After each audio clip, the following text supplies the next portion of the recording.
Video like जरूर कर लीजिए और ऐसे वीडियो लगातार फ्री में पाने के लिए चैनल को तुरंत सब्सक्राइब कर लीजिए और बेल आइकन को जरूर टैप कर लीजिए ताकि आगे भी सारे वीडियो आपको मिलते रहे। यूट्यूब में फॉलो करते हैं तो प्लीज ये वाला फ्री टेलीग्राम चैनल जरूर ज्वाइन कर लीजिएगा। सारे नोटिफिकेशन सारे अपडेट यहीं पे आते हैं, ध्यान रखिए। नमस्कार दोस्तों, मैं Kirti Goyal study for civil service में आप सभी का स्वागत करती हूँ। जो भी बच्चे यूपीपीसीएस एग्जाम की प्रिपरेशन कर रहे हैं वो स्टडी फॉर सिविल सर्विस का पेड कोर्स ज्वाइन करके कंप्लीट प्री प्लस मेंस की तैयारी कर सकते हैं। ज़्यादा जानकारी के लिए डिस्क्रिप्शन बॉक्स में जो नंबर दिए गए हैं उन पर मैसेज करके आप जानकारी ले सकते हैं। अदरवाइज आप स्टडी फॉर सिविल सर्विस की ऐप पर जाकर कोई भी कोर्स परचेज कर सकते हैं। आज हम इस लेक्चर में हिस्ट्री के पीवाईक्यू करेंगे और डेली आपको क्लास प्रोवाइड होती है। चलिए बिना देरी किए करते हैं हम आज का लेक्चर को स्टार्ट। सबसे पहले आपको स्क्रीन पर प्रश्न दिख रहा है। कैबिनेट मिशन योजना के अंदर संविधान निर्मात्री परिषद में प्रत्येक प्रांत को आवंटित संख्या निर्धारित करने के लिए एक प्रतिनिधि कितनी जनसंख्या के अनुपात में था? 8 लाख व्यक्ति, 10 लाख व्यक्ति, 11 लाख व्यक्ति या फिर 12 लाख व्यक्ति। तो यहाँ पे अगर हम सही आंसर की बात करते हैं तो सही आंसर यहाँ पे क्या हो जाएगा? ऑप्शन बी बिल्कुल सही हो जाएगा, 10 लाख व्यक्ति। चलिए हम अगले प्रश्न को अब देख लेते हैं। संविधान सभा का पहला सत्र हुआ था 16 अगस्त 1947, 26 जनवरी 1948, 9 दिसंबर 1946 या फिर 26 नवंबर 1946 को। यहाँ पे अगर हम सही आंसर की बात करेंगे ऑप्शन सी बिल्कुल सही हो जाएगा, 9 दिसंबर 1946 को संविधान सभा का पहला सत्र हुआ था। चलिए हम अगले प्रश्न को देख लेते हैं। इनमें कौन भारतीय संविधान सभा का अध्यक्ष था? डॉक्टर राजेंद्र प्रसाद, पंडित जवाहरलाल नेहरू, सरदार पटेल या डॉक्टर भीमराव अंबेडकर। यहाँ पे अगर हम सही आंसर की बात करेंगे तो सही आंसर यहाँ पे ऑप्शन ए हो जाएगा, डॉक्टर राजेंद्र प्रसाद। ये भारतीय संविधान सभा के अध्यक्ष थे। अगले प्रश्न को हम देख लेते हैं। भारतीय संविधान भारतीय उपनिवेश के लिए प्रभुसत्ता संपन्न संविधान सभा के प्रथम अध्यक्ष थे। तो कौन थे? सी राजगोपालाचारी, मौलाना अबुल कलाम आजाद, राजेंद्र प्रसाद या फिर डॉक्टर भीमराव अंबेडकर। यहाँ पे सही आंसर की बात करेंगे ऑप्शन सी बिल्कुल सही हो जाएगा, राजेंद्र प्रसाद। अगले प्रश्न को देख लेते हैं हम। पंडित जवाहरलाल नेहरू के नेतृत्व में अंतरिम सरकार का गठन हुआ था। तो गठन कब हुआ था? सितंबर 1940 में गठन हुआ था। ऑप्शन सी बिल्कुल सही हो जाएगा।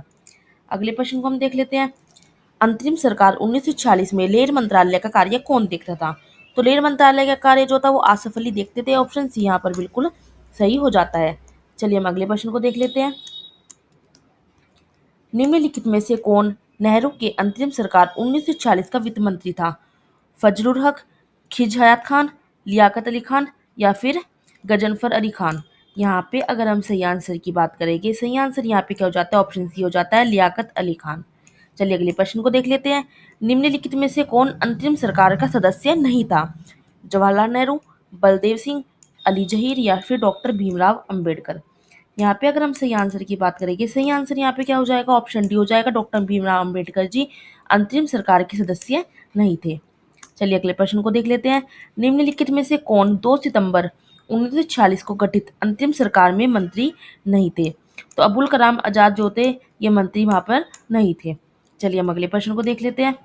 निम्नलिखित में से कौन सी तिथि मुस्लिम लीग से, एक मिनट रुकिए,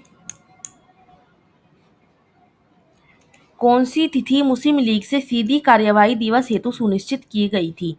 तो यहाँ पे जो तिथि निश्चित की गई थी वो हो जाएगी 16 अगस्त 1946।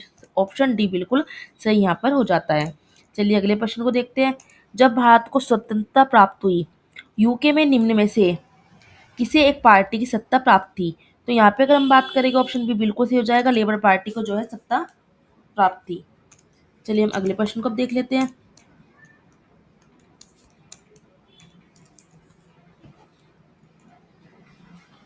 कौन सी योजना भारतीय स्वतंत्रता का आधार बनी? क्रिप्स मिशन, वेवेल योजना, माउंटबेटन योजना या फिर इनमें से कोई नहीं? तो ऑप्शन सी बिल्कुल सही हो जाएगा, माउंटबेटन योजना भारतीय स्वतंत्रता का आधार बनी। अगले प्रश्न को देखते हैं। माउंटबेटन योजना आधार बनी ब्रिटिश शासन की नियंत्रता की, सत्ता के हस्तांतरण की, देश के विभाजन की या फिर सांप्रदायिक समस्याओं के समाधान की? यहाँ पे बात करते हैं ऑप्शन सी बिल्कुल सही हो जाता है। जो माउंटबेटन योजना थी वो देश के विभाजन के जो है आधार बनी। अगले प्रश्न को देख लेते हैं। भारतीय स्वतंत्रता अधिनियम ब्रिटिश संसद द्वारा पारित किया गया। तो पारित किया गया था ये जुलाई 1947 में। ऑप्शन बी बिल्कुल सही हो जाता है। अगले प्रश्न को देखते हैं। भारतीय स्वतंत्रता अधिनियम 1947 जो है प्रभावित हुआ था कैसे प्रभावित हुआ था? 18 जुलाई 1947 को यह प्रभावित हो गया था। चलिए हम अगले प्रश्न को देख लेते हैं। भारतीयों को वर्ष 1947 में सार्वभौम सत्ता सौंपने की योजना निम्न में से किस नाम से जानी गई? डूरंड योजना के नाम से, मॉलमिंटो सुधार, माउंटबेटन योजना या फिर वेवल योजना के नाम से जानी गई? यहाँ पे अगर हम सही आंसर की बात करें कि सही आंसर ऑप्शन सी हो जाएगा, माउंटबेटन योजना के नाम से जानी गई थी। चलिए हम अगले प्रश्न को देख लेते हैं। अगला प्रश्न कथन और कारण का है। कथन क्या कहता है? अंग्रेजों ने भारत को 1947 में स्वतंत्रता प्रदान कर दी। और कारण क्या कहता है? अंग्रेज द्वितीय विश्व युद्ध में निर्भर हो चुके थे। यहाँ पे अगर हम बात करेंगे तो सही क्या हो जाएगा? यहाँ पे ए और आर दोनों सही है, लेकिन आर ए की सही व्याख्या नहीं करता। मतलब ऑप्शन बी यहाँ पे सही हो जाएगा कि ए और आर दोनों सही है, लेकिन आर ए की सही व्याख्या नहीं है। चलिए हम अगला प्रश्न देख लेते हैं। भारतीय स्वाधीनता विधेयक को राज्य की स्वीकृति प्राप्त हुई थी। कब प्राप्त हुई थी? 18 जुलाई 1947 को प्राप्त हुई थी। ऑप्शन ए बिल्कुल सही हो जाता है। अगले प्रश्न को हम देखते हैं। अगला प्रश्न जो है कथन और कारण का है, और कथन और कारण वाले क्वेश्चन पीसीएस सबसे ज्यादा पूछता है। कथन में कहा गया है भारतीय राष्ट्रीय कांग्रेस ने माउंटबेटन योजना को स्वीकार किया। यहीं पे कारण क्या कहता है? वह द्विराष्ट्र सिद्धांत को मानती थी। यहाँ पे अगर हम बात करते हैं, यहाँ पे ए तो बिल्कुल सही है कि भारतीय राष्ट्रीय कांग्रेस ने माउंटबेटन योजना को स्वीकार किया, बट यहाँ पे आर गलत हो जाएगा कि वह द्विराष्ट्र सिद्धांत को मानती थी। तो ऑप्शन सी यहाँ पे बिल्कुल सही हो जाएगा। ठीक है, क्योंकि ऑप्शन सी में ये है कि ए सही है परंतु आर गलत है। चलिए अगले प्रश्न को देखते हैं।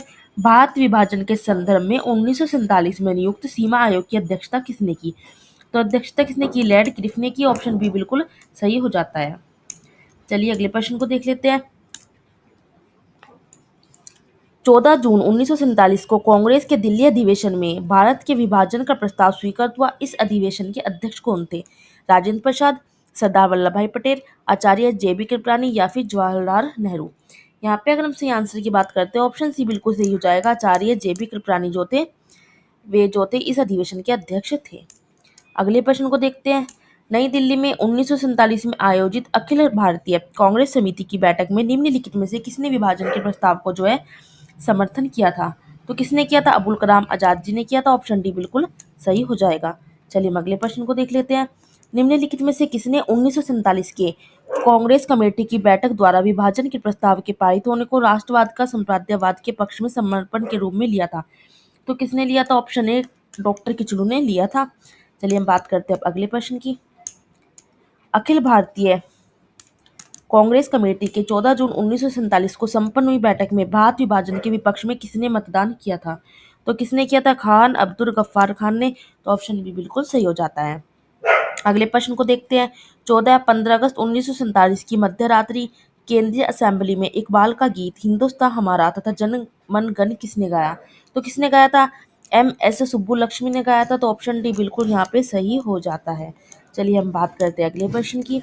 अगले प्रश्न में क्या है? निम्नलिखित में से कौन स्वतंत्र भारत का प्रथम गवर्नर जनरल था? Lord Mountbatten, sir Stafford Cripps, Shri Rajagopalachari या फिर डॉक्टर राजेंद्र प्रसाद? यहाँ पे बात करते हैं सही आंसर की, तो ऑप्शन ए बिल्कुल सही हो जाता है, लॉर्ड माउंटबेटन। अगले प्रश्न को देखते हैं। स्वतंत्र भारत के प्रथम विधि मंत्री कौन थे? तो ऑप्शन बी सही हो जाएगा, डॉक्टर भीमराव अंबेडकर जी जो थे स्वतंत्र भारत के प्रथम विधि मंत्री थे। अगले प्रश्न को देखते हैं। बिल्कुल प्रारंभ से भारत के राष्ट्रपति के पद पर आसीन व्यक्तियों का निम्नलिखित में से कौन सा क्रम सही है? तो सही क्रम की बात करें तो पहले राजेंद्र प्रसाद जी थे, फिर एस राधाकृष्णन नायक, जाकिर हुसैन और फिर वीवी गिरी। ऑप्शन डी यहाँ पे बिल्कुल सही हो जाता है। अगले प्रश्न को देखते हैं, जो आज के लेक्चर का हमारा लास्ट प्रश्न है। लॉर्ड माउंटबेटन की अध्यक्षता में बनी विभाजन परिषद में भारतीय राष्ट्रीय कांग्रेस का प्रतिनिधित्व किया था। किसने किया था ये पूछा है। ठीक है, तो जवाहरलाल नेहरू ने किया था। और किसने किया था? यहाँ पे अगर हम बात करते हैं तो सरदार पटेल जी ने भी किया था। ऑप्शन बी सही हो जाता है, क्योंकि ऑप्शन बी में ही 2 और 3 है। ठीक है, तो चलिए यहाँ पे हम आज का लेक्चर करते हैं समाप्त। नेक्स्ट लेक्चर में हम आगे के क्वेश्चन देखेंगे। अगर आप पीसीएस, आरओ, बीओ या फिर एलटी गेट, यूपीएससी की कंप्लीट सिलेक्शन तक की तैयारी करना चाहते हो तो सिर्फ और सिर्फ स्टडी फॉर सिविल सर्विस का पेड कोर्स ज्वाइन करके स्ट्रिक्टली अगर आपने एग्जाम तक फॉलो कर लिया तो सिलेक्शन आराम से हो सकता है। तो ज्वाइन करिए सिर्फ और सिर्फ स्टडी फॉर सिविल सर्विस को बेहतरीन तैयारी के लिए। और ज़्यादा जानकारी के डिस्क्रिप्शन बॉक्स में जो नंबर दिए गए हैं उन पर मैसेज करके आप जानकारी ले सकते हैं। अदरवाइज आप स्क्रीन पर जो नंबर देख रहे हैं इन पर मैसेज करके भी आप जानकारी ले सकते हैं। तो अपनी तैयारी करते रहिए। मिलते हैं हम नेक्स्ट लेक्चर।